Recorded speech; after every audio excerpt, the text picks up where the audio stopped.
Bill number 26 of 2022, Planning and Development Single Window System in this noble house. Mr. Speaker, this bill seeks to establish the Planning and Development Single Window System, set out the management and implementation of the system, establish and identify the functions of a small secretariat to provide administrative oversight, situate the functions pertaining to land use planning and development, establish a quasi-judicial appeal tribunal, provide for consequential amendments to other pieces of legislation to avoid duplication and overlap. The bill, Mr. Speaker, provides for a single entry point and platform for the submission, processing, and approval of all planning and development applications. Such applications and other related documents can be submitted from anywhere online when the IT solution is implemented. It is also contemplated, Mr. Speaker, that the requisite fees can be made and apportioned electronically once the regulatory approvals have been obtained. The Central Housing and Planning Authority, the implementing agency for the approvals, will be maintaining both a paper-based and an electronic system during the transition and beyond to ensure that individuals without access to computers and those living in remote parts of the country can still submit in person or manually planning and development applications. It is that for that reason, Mr. Speaker, one of the amendments proposed today, which has been circulated, is that we have amended, instead of saying electronically and paper, we're amending it to say electronically or paper.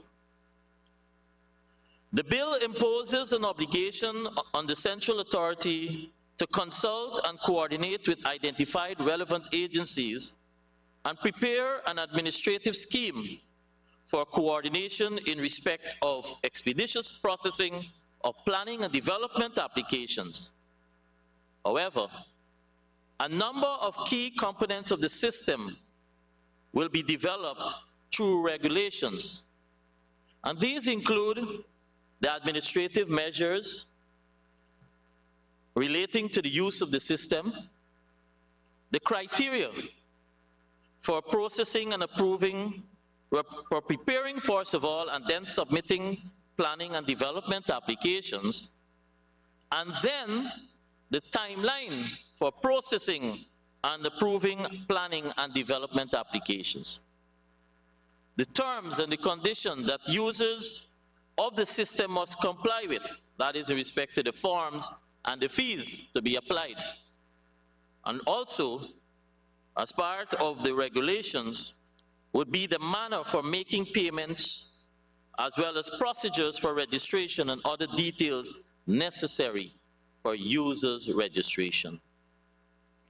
The bill sets out, Mr. Speaker, the procedures for the submission of documents pertaining to environmental protections through the system, and provides for a coordination between the Central Housing and Planning Authority and the EP, or the Environmental Protection Agency. The bill provides for the establishment of a small secretariat to provide administrative oversight. This secretariat will be headed by a director and will have responsibilities that includes overseeing and monitoring the progress in implementing the system, resolve disputes between the authority and relevant agencies in implementing the system, advising the minister on the authority's performance or its functions for the purpose of furthering the efficient and orderly operation of the system, consider and communicate to the Minister or advise on the opinion of the committee any matter has been referred. This administrative oversight, Mr. Speaker, the Secretariat, will be reviewed after a year, and the decision will be made as to whether to sunset or continue that Secretariat. And so in essence, it is to ensure that we have a smooth transition. The bill sets out the procedure for an applicant to lodge an appeal against the decision of the Central Housing and Planning Authority in respect of planning and development applications. The appeals tribunal to hear such matters shall be established, and it's clearly outlined in the bill. Mr. Speaker, as we as a country aim to improve on our position on the ease of doing business and reducing or improving on the index, this intervention becomes a necessary tool.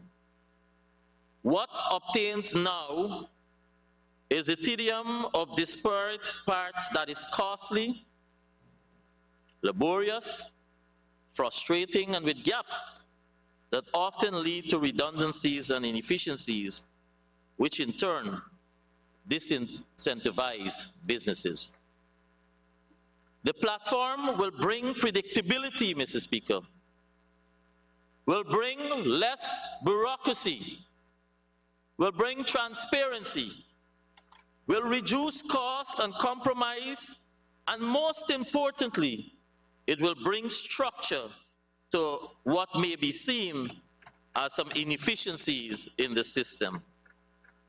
This is an investment that will bring tremendous dividends to the users and will demonstrate that when we say that Guyana is open for business, our walk matches our talk. Mr. Speaker, this proposed legislation, once approved, will replace the paper existing base system, which is the electronic portal, as I said, which can be accessed from anywhere in the world.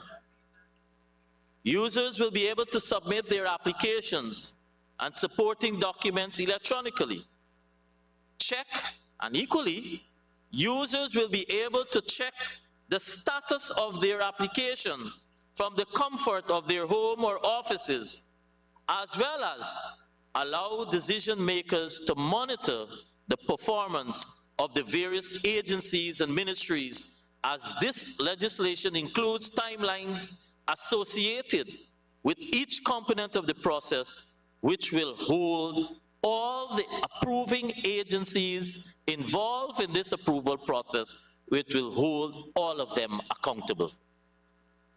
So, Mr. Speaker, in making the process more efficient, by handing down decisions in a timelier way, there will be a reduction in the number of steps involved in each procedure. Notwithstanding, I hasten to reassure citizens that we will not sacrifice good governance for quick results, but we will continue to ensure that sound planning principles are respected, compliance with all health and safety protocols, that development is consistent with key national and regional objectives. We will continue to ensure that we protect our natural resources and meet our environmentally sustainable goals. And we will continue to ensure that we strengthen, monitor, and enforce. Mr. Speaker, let me further address the substantial parts of the bill. And the new provisions, there will be a single intake for all development applications.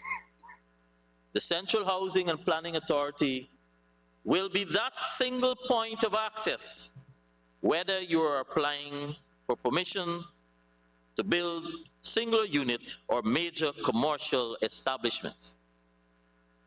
Applicants may submit those applications through the portal, or recognizing that not everyone has ready access to the internet, the Central Housing and Planning Authority will accept paper-based applications and perform the duty of converting them into electronic format. Please note that no one will be denied the right to submit a paper-based application. CHPA will strengthen its presence in the regions and lend support to the NDCs, its residents, and others to facilitate a smooth transition into the system, in the new system. In fact, Mr. Speaker, as we speak, a team is traveling around the country. The main architects are here today to listen, and they have been traveling, consulting, and seeking input from local and municipal partners to ensure that we are able to continue to work and improve and ensure that we have smooth transition and timely interventions. And so engagements continue with ministries, agencies, RDCs, NDCs to make the relevant or the requisite resources available to facilitate this seamless transition to the new system. We expect, as in any new system that is being implemented, there may be hiccups from time to time, but I can assure you that we will be there to provide that assistance. Mr. Speaker, while the proposed legislation will create a single access point for all applicants, the role of our partners will not change.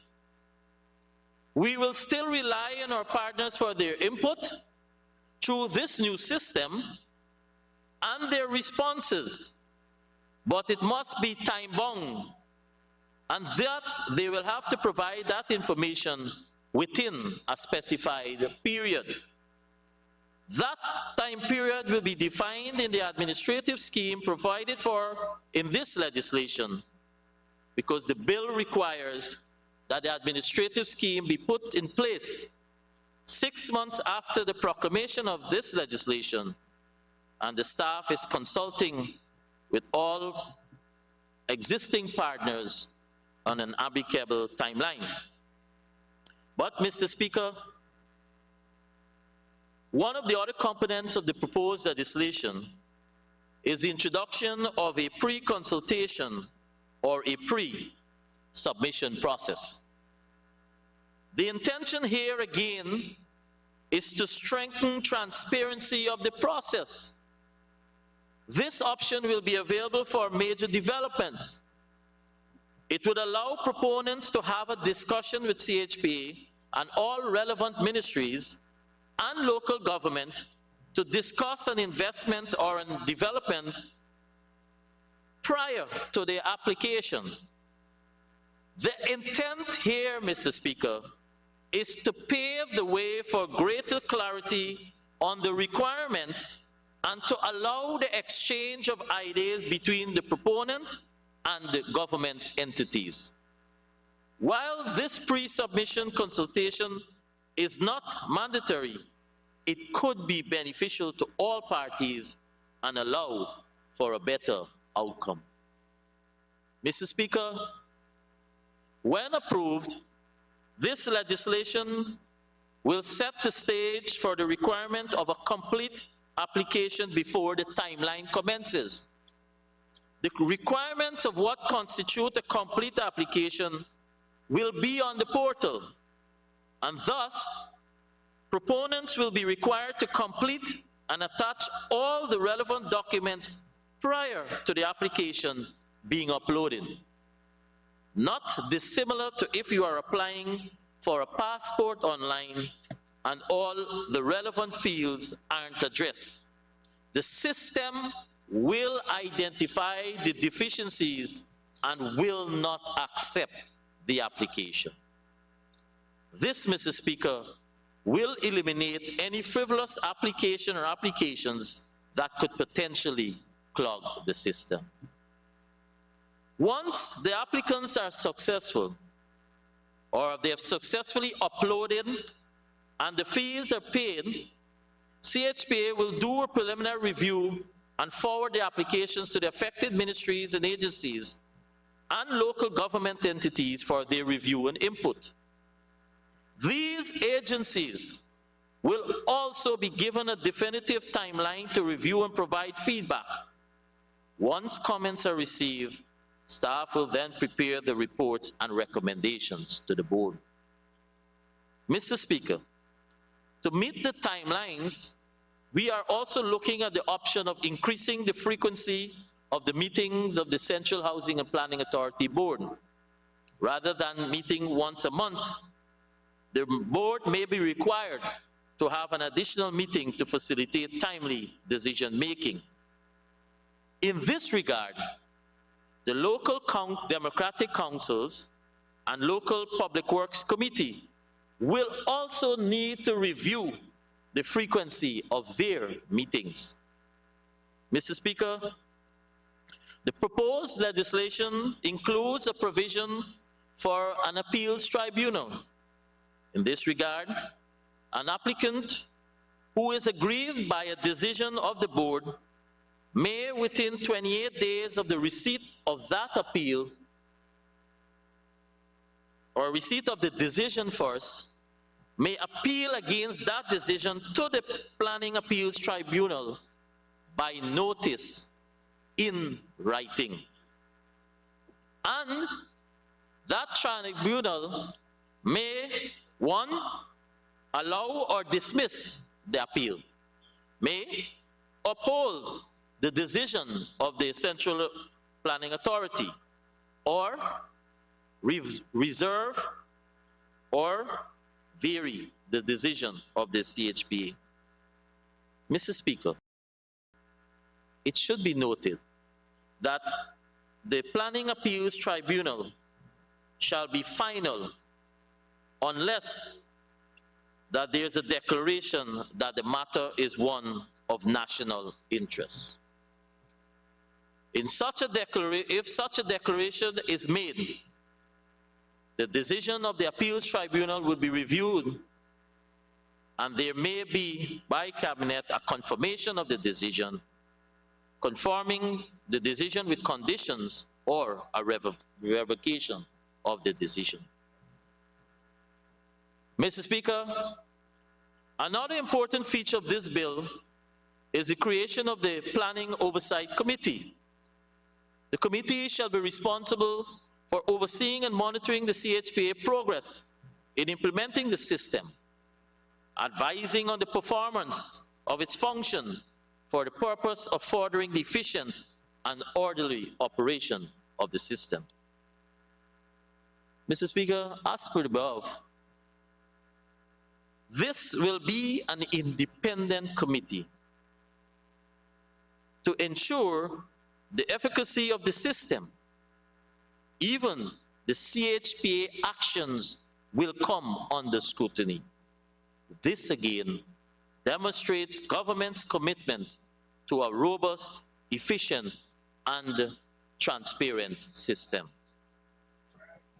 The bill provides that committee shall prepare and table before Parliament an annual report here to this House, setting out the steps that the CHPA has taken to implement the system, any outstanding issues hindering the implementation and the effective performance of the system, and the committee recommendations to resolve those issues.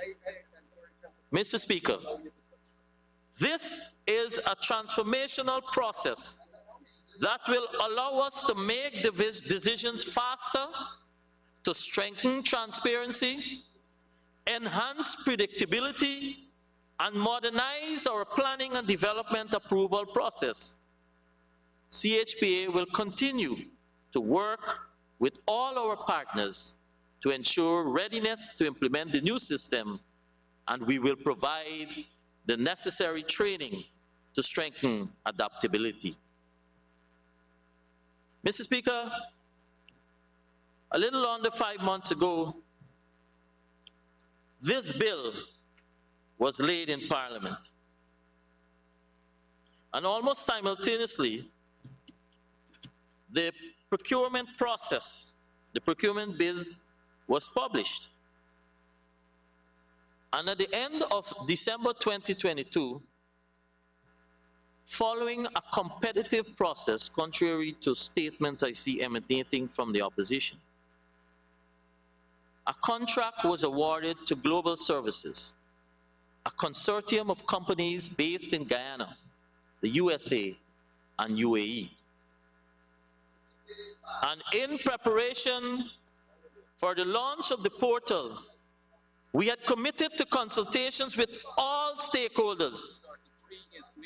And we had committed to involve all stakeholders. And those consultations have been ongoing, even as the portal is being constructed. We are just 2 months away from the launch, Mr. Speaker. And I wish to note, and we want to talk about fraud is fraud. Let me make this point. I wish to note that on the 21st of April, that's a few days ago, the opposition members issued a press release which claimed to have concerns about this bill and made assumptions about the consultations and effectiveness of the bill. But for more than 5 months, my friends across the aisle did nothing, said nothing about this bill. And now 2 months before the launching of the online portal, they seem to have been now awakened from their slumber. But, Mr. Speaker, this government and this minister and the ministry have not closed off for inquiries from the opposition at any point in time. They could have sent those concerns or suggestions to us just like all other stakeholders did.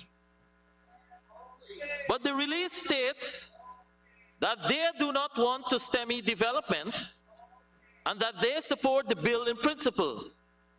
So why wait until almost the 9th hour to release an ominous sounding release that does not support your claim? And so, Mr. Speaker, 5 months in the vein of good governance, last Friday evening, knowing fully well that the bill was coming today, Monday, for the second reading and debate, we received a request for a meeting. First of all, this letter is dated 21st of April, requesting a meeting with the consultant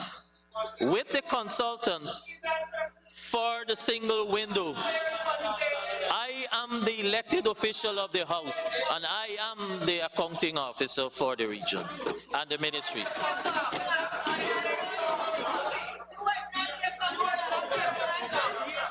And Mr. Speaker, in that vein, I responded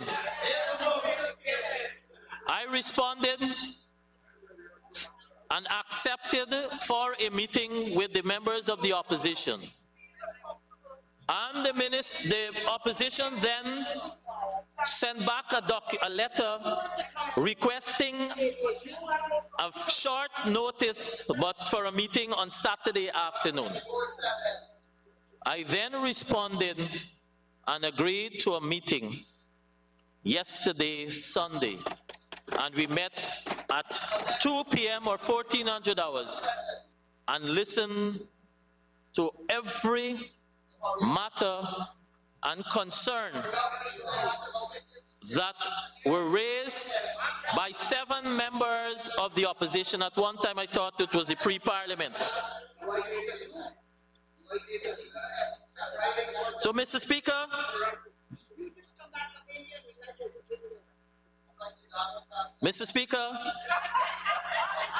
the consultations, and so that is an update of all the documentations and letters that you see.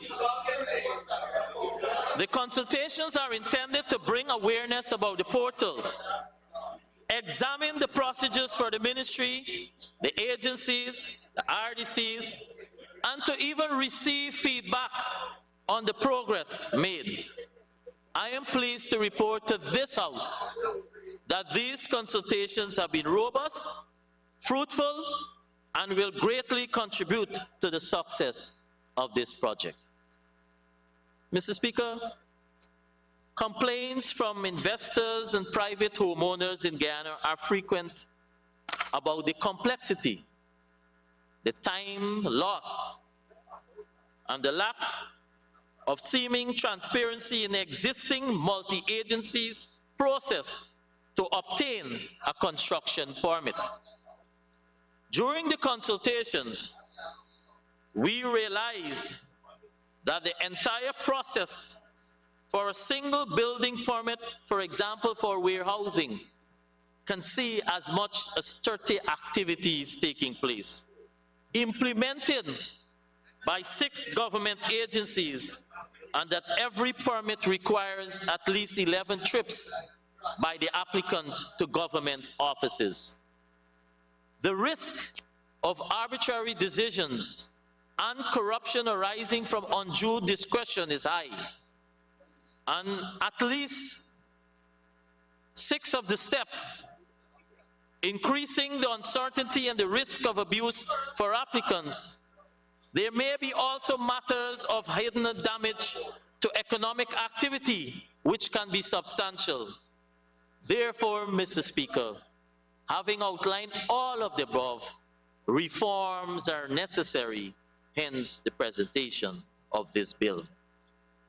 These consultations have revealed that there may not be a clear order or sequence to obtain the authorizations. So apart from the length of time needed when one is applying now, or the lack of clarity that is created from frustration or increased cost to do businesses, we are seeking a construction permit that you will need the following. For example, if cadastral survey plan, you'll have, for example, you have the cadastral survey plan, outline planning permit, building permit, planning permit, environmental authorization, fire safety planning, building plan approval, sewage connection authorization, authorization from other agencies, will and can see engagement by agencies such as Guyana Land Survey Commission, the local authorities, that is the NDCs and the municipalities, and I willfully didn't speak about their role because the Minister of Local Government will be speaking shortly, the environmental protection agencies, and even the utilities like GWI and so forth, civil aviation from under the Ministry of Public Works. Factor in the time and money it takes to chase after all these agencies, and you will have an idea of how we need to improve the system. So in this regard, Mr. Speaker, it is anticipated that once the new system is implemented, the entire procedure for the issuance of a construction permit should take, and this is what we're aiming for, should take no more than 30 to 40 days, or 5 to 6, or 4 to 5 weeks, as opposed to now, where it takes an average 208 days. This, of course, depends on the location of the construction. Additionally, Mr. Speaker, there will be increased transparency of the process and regulatory oversight. Redundancies will be weeded out so that a more coherent system can be used, and there will be complete institutional and process redesign and reorganization of the existing system. Considering all of the above, Mr. Speaker, the claims made by the opposition, therefore, are baseless and may be an insult to the hard-working staff and all who have been involved in bringing us to this process or this stage. Mr. Speaker, Guyana cannot claim to be open for business and maintain an archaic business and trade system. A single window system as set out in this bill before us will therefore do the following: make for a more effective and efficient use of resources. It will improve compliance, enhance security, increase transparency, cut costs by reducing the approval timeline by days, cut costs by reducing delays, and equally, it will increase the predictability for every applicant. These, Mr. Speaker, are all good characteristics of a business and investment enabling environment. It is what we are seeking to attain at the national level. To delay this intervention will be to the detriment of our country's development. But, Mr. Speaker,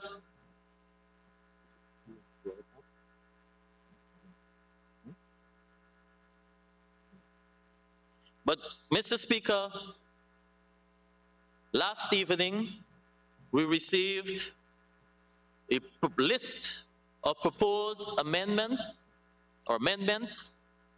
and recognizing to the list there, it is not dissimilar to what the members of the opposition brought out or proposed yesterday in their engagement. Therefore, Mr. Speaker, taking all of that into consideration, we do intend, following the debate, we do intend, and with the amendment that is proposed on our side too, there are two amendments have been proposed, we do intend to send for a brief period to the select committee. Thank you very much.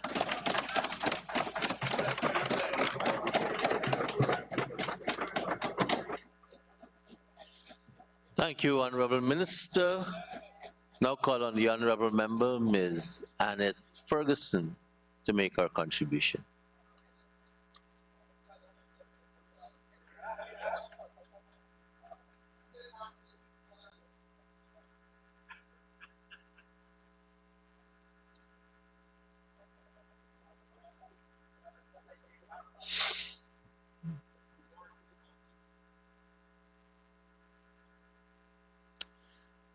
Before the honorable member takes the podium, I just want to remind MPs, if you have your staff having to give you stuff, the sanctity of the members of parliament has to be maintained. Give it to a member of the staff to hand in. I don't want and would not tolerate people coming and handing papers to ministers. At the chamber that we sit in is reserved for ministers, and when the appropriate time is there for the advisors to ministers to sit along with the ministers.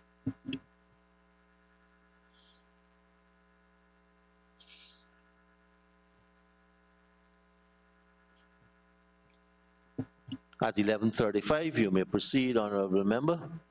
Thank you very much, Mr. Speaker. I rise from this side of the assembly to give my brief contribution to the bill number 26 of 2022, Planning and Development, Single Window Systems. But Mr. Speaker, before I proceed further, allow me to applaud the honorable member, Colin Crowell, for his consideration and acceptance of an invitation by the opposition to attend a meeting where we were able to highlight our concerns and share with him our intended proposals. And I believe, Mr. Speaker, that such approach, if we were to take it going forward, this assembly would be the most improved assembly, the 12th national, the parliament of the Cooperative Republic of Guyana.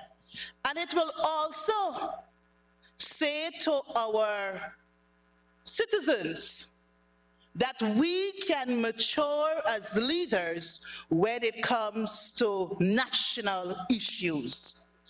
So I trust that the honorable member colleagues will take a page from Honorable Colin Crowell's book going forward whenever bills are laid in the National Assembly and we have concerns from this side of the House, we can, meet at a discussion table and share our position. So once again, I commend you for your efforts, honorable member, and your team, your technical team that sacrificed their Sunday yesterday just to meet with us. And I must report to the National Assembly, Mr. Speaker, that the discussions were quite, professional, and it was very cordial. So once again, thank you, honorable member. But Mr. Speaker,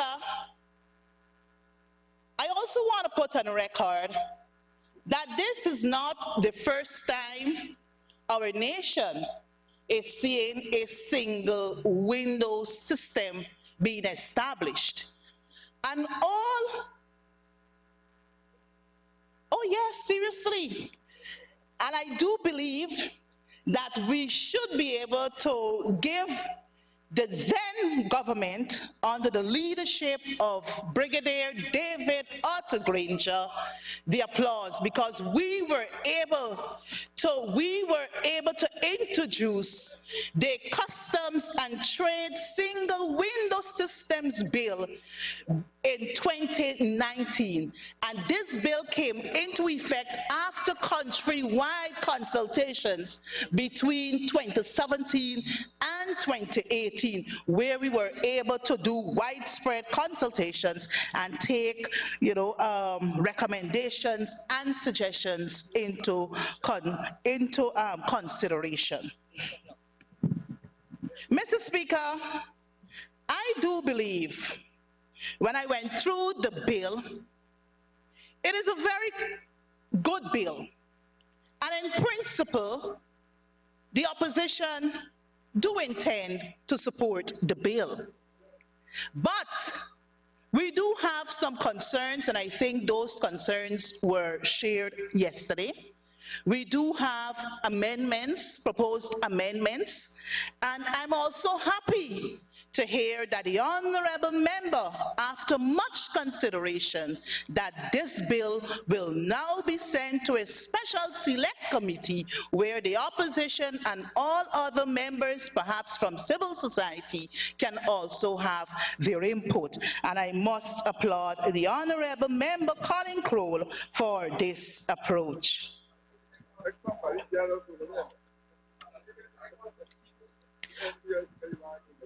But Mr. Speaker, I think what is of utmost importance to us here is that the honorable member spoke to the issue of, I think, the company that has been awarded this $202 million contract. It is not a case whereby the opposition is beating up on the government for the approach that they use. I think in principle, Mr. Speaker, what should have happened before the government entered into that agreement, a bill should have come to this National Assembly and then we do the next step approach.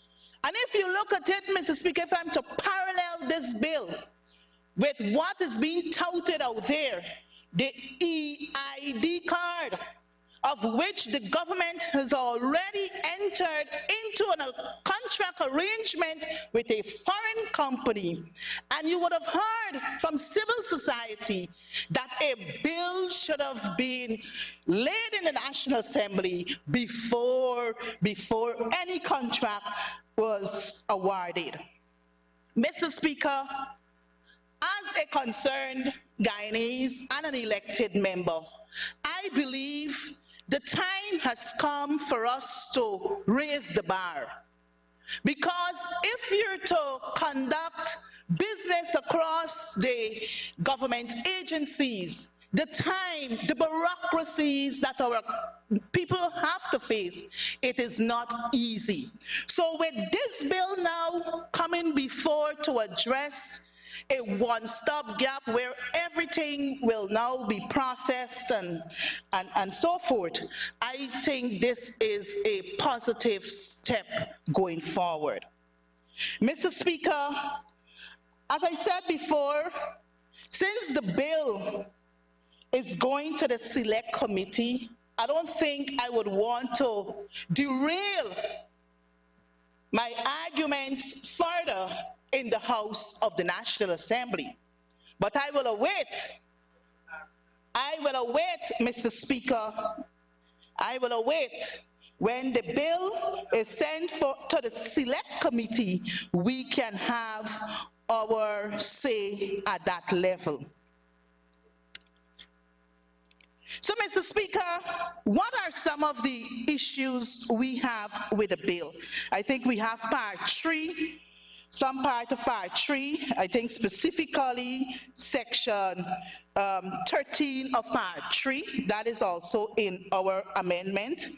We also have concerns regarding part 4, that also is in our amendment.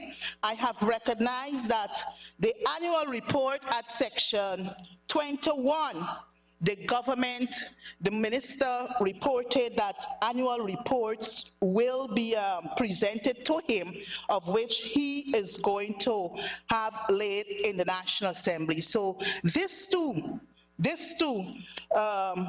bill seek to address.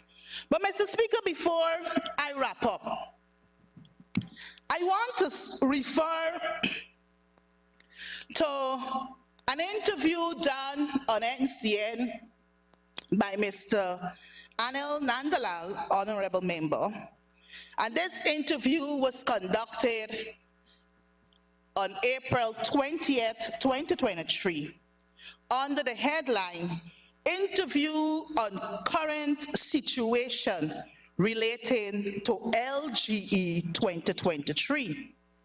And this is what the Honorable Member had to say during the interview. He labeled the opposition as follows: we're obstructionists than constructive. We do not give constructive contributions. When we in the opposition is not here, the business of the House flows smoothly.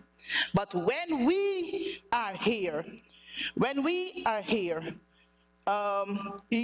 do not, there is no constructive alternatives nor constructive criticism. The Honorable Member went on to accuse us of breaking mace, assault MP, staff of the Parliament. We sing and dance, we blow whistles and behave in the most unparliamentary manner. Now, Mr. Speaker, this morning, I am humbled from this side of the house to have heard the previous speaker before me saying to this house and to the people of Guyana that, well, look, the opposition got some good amendments proposed of which the government intend to utilize. So, well, I will deem it as good because they're good amendments. So, Mr. Speaker, this would have demonstrated this morning our maturity. So we're not here to criticize, we're not here to condemn, because this particular bill is indeed important to the ordinary people out there.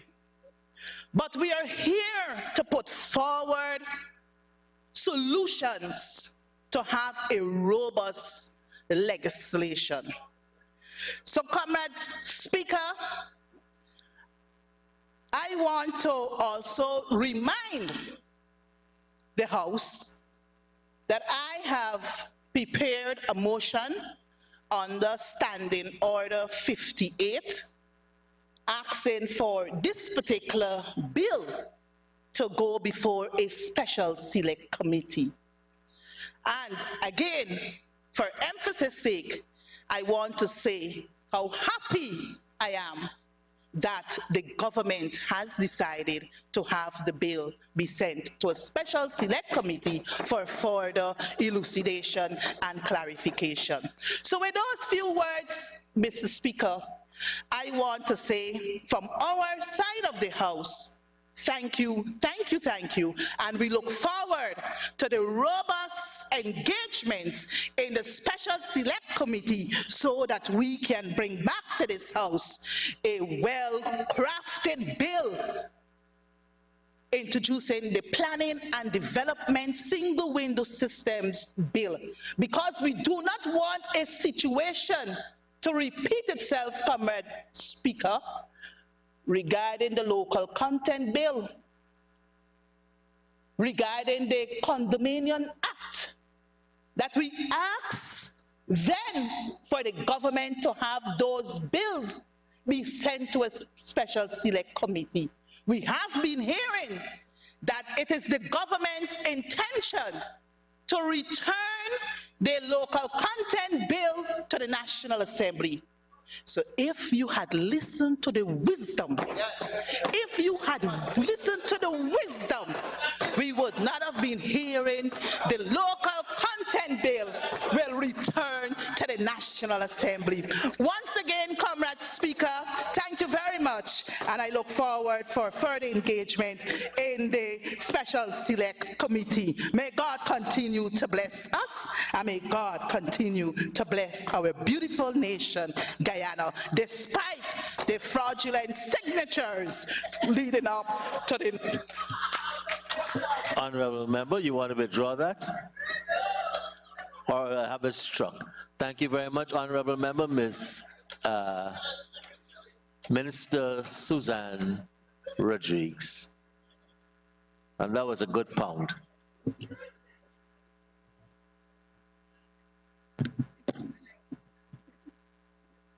Thank you, Mr. Speaker. I rise to make my contribution in support of the Planning and Development Single Window Bill 2022, Bill number 26 of 2022. Mr. Speaker, this bill is relatively uncomplicated and self-explanatory, but significantly improves the way people access government services. This bill also represents another demonstration or installment of the People's Progressive Party Civic Government's plan and public commitment to modernize our laws in keeping apace with the transformation of our country and economy. This planning and development single window system is part of a bigger commitment our government has made to the people of Guyana and those who are desirous of investing here. We committed to ensuring we introduce e-governance platforms to promote expediency, transparency, and accountability, to employ the use of technology and innovation in delivering goods and services, and modernizing our legal and legislative framework. Guyana has historically had only a modest level of development to manage. However, in recent years, the discovery of significant oil reserves has generated substantial interest in new development. Increase in public spending, introduction of government programs which has stimulated and rejuvenated the economy, and growth in private investments prompted the need to revolutionize the planning and development permitting system. Interest in new development has included investments at all levels, from residential to industrial. Naturally, this has included development related to the petroleum industry, the construction sector, services industries, and even the hospitality industry, with new interests expressed by several hotel chains. Traditionally, the national and local government bodies in Guyana have, with some difficulty, managed the volume of development applications using simple paper-based workflows, with only minimal use of technology to record applications in a database. With the expected increase in development application volume, the government has recognized the need to introduce a far more automated process that streamlines workflow, both within the Central Housing and Planning Authority, CHPA, and with stakeholder agencies that are part of the overall approval process. As a matter of fact, the increase in planning and construction permit is already a reality, with an unprecedented 2,530 applications processed by the CHPA between the period October 2020 to April 2023. 2,328 of those applications were approved in full or in part, and 42 are related to the oil and gas sector.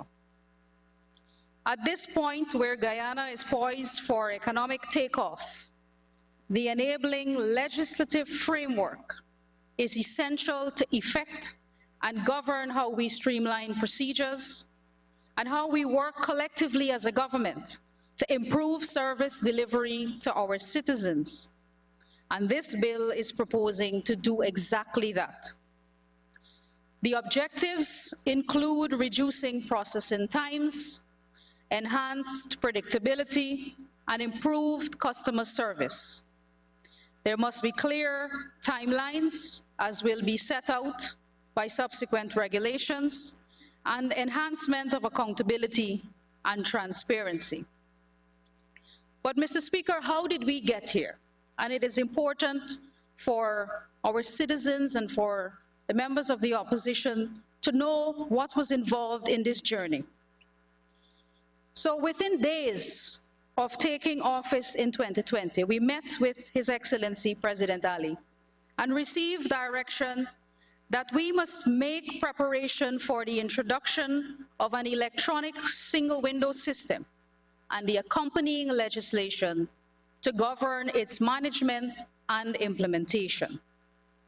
We hired consultants and professionals with the requisite expertise and experience in implementing similar electronic approval systems in other jurisdictions. We deployed the expertise to map and re-engineer the current processes for planning and building permission. We held several rounds of consultations with stakeholders, which began since October 2021, with CHPA staff, as well as between the consultants and senior technical staff from a number of ministries and agencies and local authorities across the country. We consulted as well with other related ministers of the government who have responsibility for the agencies that are involved in this process. We sought recommendations for the development and implementation of an appropriate integrated electronic permitting system software that will reduce processing time and allow predictability. And finally, we identified possible options in relation to legal and administrative framework, which has produced the planning and development single window system bill we are considering today. Mr. Speaker, you heard my colleague go through in detail the clauses of the bill, but I would like to highlight just the main features of this bill. First, it establishes the planning and development single window system, which serves as the single entry point for planning and development applications. It provides for the management and implementation of the system, the legal framework that will govern how the system works. It sets clear responsibilities on agencies and introduces and governs remedies for redress. It centralizes functions pertaining to land use planning and development by conferring the responsibility on the CHPA to be the single point of submission and receipt, to effectively manage and implement the system, and to facilitate the onward transmission of planning and development applications to any other person or agency for processing or review where applicable. It establishes a unit housed within the CHPA to manage the day-to-day function of the system, maintain an electronic database, and to assist users among other duties. It establishes the Planning Oversight Committee, which shall be responsible for overseeing and monitoring the CHPA's progress in implementing the system and to ensure policy adherence. And this is notable, Mr. Speaker, because while the Central Housing and Planning Authority is responsible for the receipt and onward transmission of an application, it does not have oversight of itself. So we have established by law the Planning Oversight Committee, which will monitor the progress of all of the agencies, including the performance of the CHPA. It establishes a planning appeals tribunal for the purposes of hearing appeals against decisions of the CHPA in respect of planning and development applications. The applicant who is aggrieved by a decision may, within 28 days of receipt of the decision, appeal against that decision by notice in writing. The appellant is afforded the opportunity to present his or her case, and the decision of the Planning Appeals Tribunal to dismiss, uphold, or vary the decision of the Central Authority is final, unless the minister declares the matter to be one of public interest. And even this is not arbitrary, because Clause 22, Subclause 6, provides for the Cabinet to ultimately review and decide on a particular application that is declared a matter of national interest. Those main features, Mr. Speaker, are perhaps the most outstanding of the bill. However, the bill has incorporated important characteristics and principles which must be highlighted.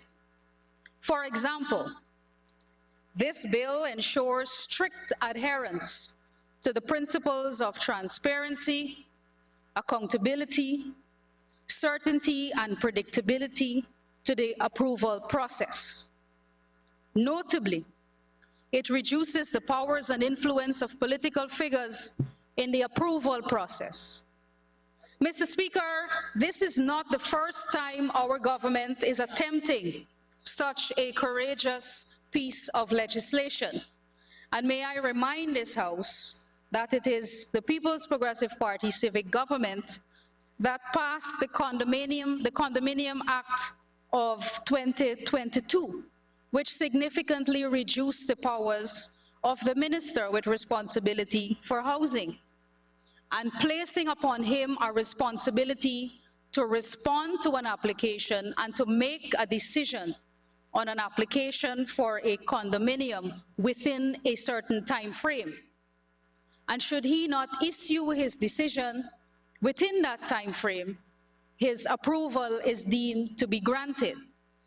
That, Mr. Speaker, has never been done before and shows conclusively this government's commitment to transparency, accountability, and ease of access to government services. We have demonstrated our willingness to let the system work.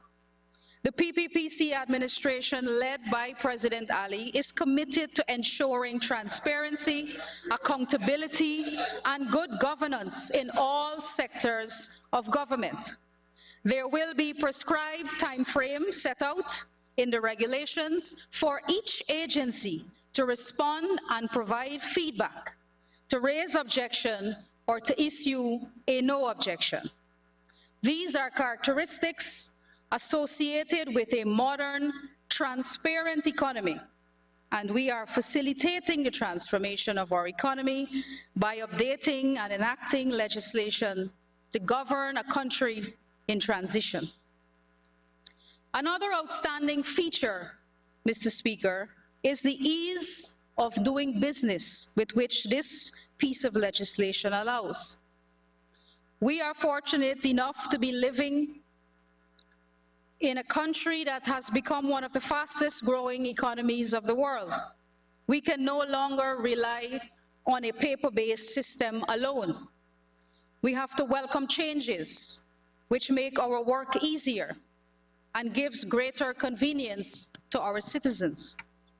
We have to adopt new innovative ways of doing things. We have to embrace innovation and technology and the legislative changes those technologies need to work. The single window planning and development approval system is another initiative to cut red tape, to eliminate barriers to doing business, and contribute to an enhanced business climate. This system will allow developers and builders to know exactly how long they have to wait for a decision and can factor these considerations as they make plans to finance and execute their development projects. And Mr. Speaker, this brings me to another important feature or characteristic of this bill. And that is that it removes any form of bias and demonstrates our commitment to fairness. And anyone who lives in Guyana or even outside of Guyana would know that a common criticism of our government from the opposition benches is that this government is a discriminatory one. But Mr. Speaker, once again, we are demonstrating our commitment to removing political influences and removing any form of bias in allowing a professional system to work and allowing free access to all the citizens of our country. The use of technology and time frames prescribed by law removes completely any form of subjectivity and even reduces the opportunity for corruption. A government willing to legislate in this manner cannot be criticized as being racist or discriminatory. And Mr. Speaker, I must turn my attention now to the proposed amendments that have been offered by the opposition, albeit at the 11th hour. Mr. Speaker, you heard that this bill, and we are fully aware that this bill was laid in Parliament last year, some 5 months ago. But it was only days ago that we were contacted for consultation with the opposition. Mr. Speaker, the proposed amendments, I must say, we are not aware of the process by which these amendments have appeared. Which consultative process did these amendments emanate from? We have been consulting with agencies and with the public at large, but the members of the opposition have, mere hours ago, offered proposed amendments to a bill that is now being debated. And Mr. Speaker, I struggle to make sense of the amendments that are proposed. And if I may give just a few examples. So the unit, that is the unit that will be within the CHPA, that has administrative functions to manage the day-to-day functioning of this system. The opposition wants the director of that unit to be appointed on the recommendation of the Committee of Appointments of the National Assembly. This is a purely administrative unit with day-to-day management functions of a system. I do not see the need for the director of this unit to be appointed based on the Committee of Appointments of the National Assembly. Further, they want the unit to be comprised of staff appointed by the Public Service Commission. Additionally, the Planning Oversight Committee. The opposition is proposing that a nominee is offered from the leader of the opposition on the Planning Oversight Committee. Mr. Speaker, I struggle to fathom how it is that, or why we would want politicians, we would want the leader of the opposition to be involved in this process. It is cumbersome and it is unhelpful to the functioning of this system. They also want the decisions of the appeals, the Planning Appeals Tribunal, to be subjected to appeal to the Caribbean Court of Justice. Now, Mr. Speaker, we do not have to legislate access to the Caribbean Court of Justice. Every citizen has a right of recourse to the courts. So they have the right to go there anyhow. We do not understand the use of this recommendation. All we can conclude is that this is an attempt to politicize the process, but more importantly, they want to frustrate the process. And Mr. Speaker, that defeats the whole purpose of this Planning and Development Single Window System bill. But Mr. Speaker, let me tell you why they are proposing these amendments. Because when, not so long ago, they were in office and they had the power and the opportunity to pass this legislation, they did nothing. And Mr. Speaker, if I may reference one of the most unfulfilled documents ever drafted in the history of our country, the APNU-AFC 2015 manifesto, I refer to page 36 under the heading Digital Nation. And Mr. Speaker, they promised the citizens of this country in 2015 that they anticipate that all of Guyana is prepared for a world transformed by technology. And they said that they would employ ICT in government services for efficiency and effectiveness.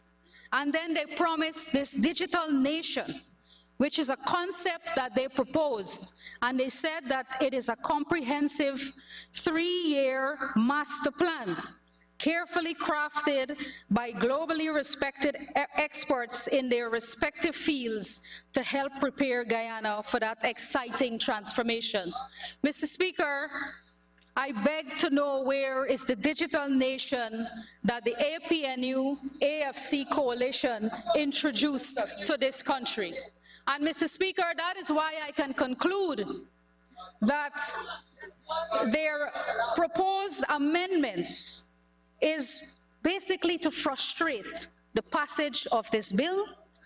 And if we were to incorporate these amendments as they are proposed here, it will frustrate that process and defeat the entire purpose of this legislation. Mr. Speaker, in concluding, I would like to acknowledge and thank all those who played a critical role in the development of the portal as well as the bill, and many of them are here with us today as well. I would first like to thank our Attorney General and Minister of Legal Affairs, Mr. Anil Nandalal and his chambers. I would like to thank the consultant, Mr. Farid Amin, who is also here with us, our legal drafter, Mr. Ramdani, and the members of his team, the Chief Planning and Development Officer of CHPA, Ms. Jermaine Stewart, who is also here, our Deputy Planning and Development Officer, Ms. Fayola Azor, and all of the staff of the planning department, the Corporate Legal Secretary of CHPA, Ms. Hanifa Jordan, who is here in person as well, the CEO of CHPA, Mr. Sherwin Greaves, the Secretary to the Board, Mr. Rajesh Ramgulam, all the research assistants, and last but not least, I would like to thank all of the stakeholders in all of the other agencies, without whose cooperation this would not have been possible. Mr. Speaker, the successful passage of this bill is the beginning of the end of an era of running from one ministry to another to access government services, something I believe the business community and Guyanese at large have been waiting and calling for. And therefore, without hesitation, I commend this bill for passage in this honorable House. Thank you. Thank you very much, Honorable Minister Suzanne Rodriguez. Honorable members, I think this is a good time to take the suspension for lunch. Thank you very much.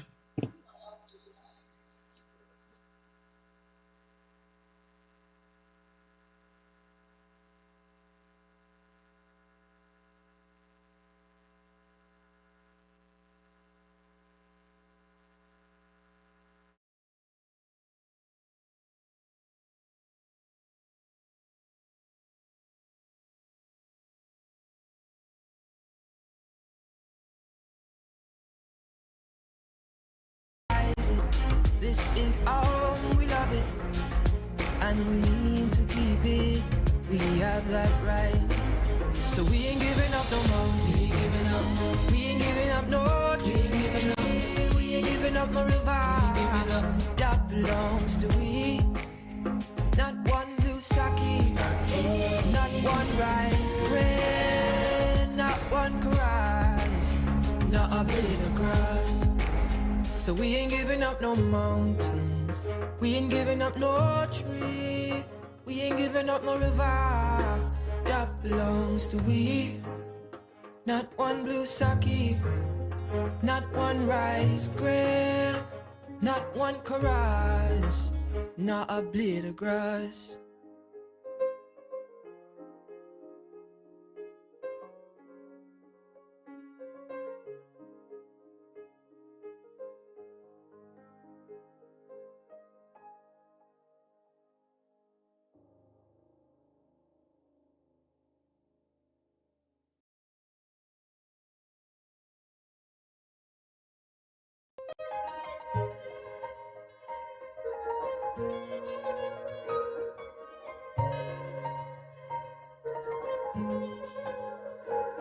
We are a peaceful people.